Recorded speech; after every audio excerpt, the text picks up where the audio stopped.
Serial सरू में आ गया है बहुत ही धमाकेदार ट्विस्ट। जी हाँ, वेद ने शादी के लिए हाँ कर दी है अनीका के साथ, और इतना ही नहीं, उसने अनीका को पूरे कॉलेज के सामने प्रपोज भी कर दिया है, जिसके बाद अनीका बहुत ही ज्यादा खुश हो जाती है। लेकिन यहाँ सरू का दिल टूट जाता है।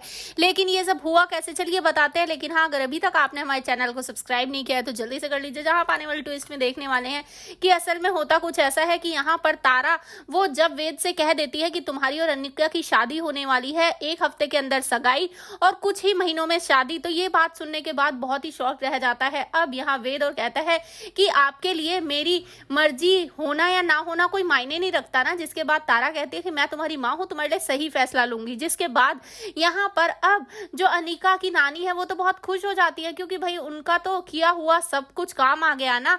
जिसके बाद यहाँ पर अब जो वेद होता है वो जैसे ही जाने वाला होता है गुस्से में शादी से मना करके, तो यहाँ पर अब जो तारा है उसकी हालत बिगड़ने वाली है। जी हाँ, असल में यहाँ पर वो बेहोश होने लगती है, तभी यहाँ पर अब उसकी हालत खराब हो जाती है। तो वेद उसे रूम में लेकर जाता है, और इतना ही नहीं, रूम में ले जाने के बाद सीरियल में ट्विस्ट आता है। जी हाँ, वो और वहां से चला जाता है। जी हाँ, दूसरी तरफ सरू के पीछे कुछ गुंडे पड़ जाते हैं जो उसके साथ छेड़खानी कर रहे होते हैं। यहाँ पर अब सरू को बचाने के लिए उसका वेद पहुंच जाता है और साथ ही उसे बचाकर ले आता है। जी हाँ, यहाँ अब जैसे ही उसे सामने देखती है अब सरू, वो गले से लगा लेती है वेद को, और यहाँ दोनों ही अपने प्यार का इजहार एक दूसरे से करते नजर आएंगे।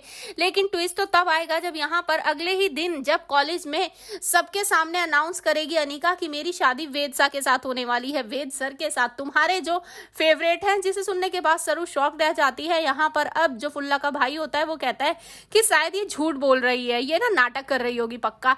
जिसके बाद यहाँ पर अब फिर कहती है सरू, तुम्हें लगता है कि ये नाटक हो गया या फिर सच में तो नहीं हो रहा है ये सब। जिसके बाद वो शॉक रहती है, लेकिन तभी वहां पर आ जाता है वेद और सरू से उसका गुलाब छीन कर अब यहाँ पर दे देती है अनीका वेद को, और प्रपोज करने के लिए कहती है सबके सामने। जहां पर अब वेद को ना चाहते हुए भी सबके सामने प्रपोज करना पड़ता है अब अनीका को, और अनीका बहुत ही ज्यादा खुश हो जाती है गुलाब लेने के बाद। और साथ ही यहाँ पर सरू की हालत बहुत ही बुरी हो चुकी है, क्योंकि उसे बहुत ही बड़ा सदमा लगा है। उसे तो लगता था कि वेद सर उससे प्यार करते हैं, लेकिन यहाँ तो कुछ और ही चल रहा है। जी हाँ, आखिरकार अनीका, उसकी नानी, उसकी माँ ने मिलकर प्लानिंग कर ही ली, और फाइनली अब ये शादी होकर रहेगी। लेकिन आपको बता दें कि ये शादी इतनी इजीली तो नहीं हो पाएगी, क्योंकि शादी से पहले बहुत सारे ड्रामे तमाशे होने वाले हैं।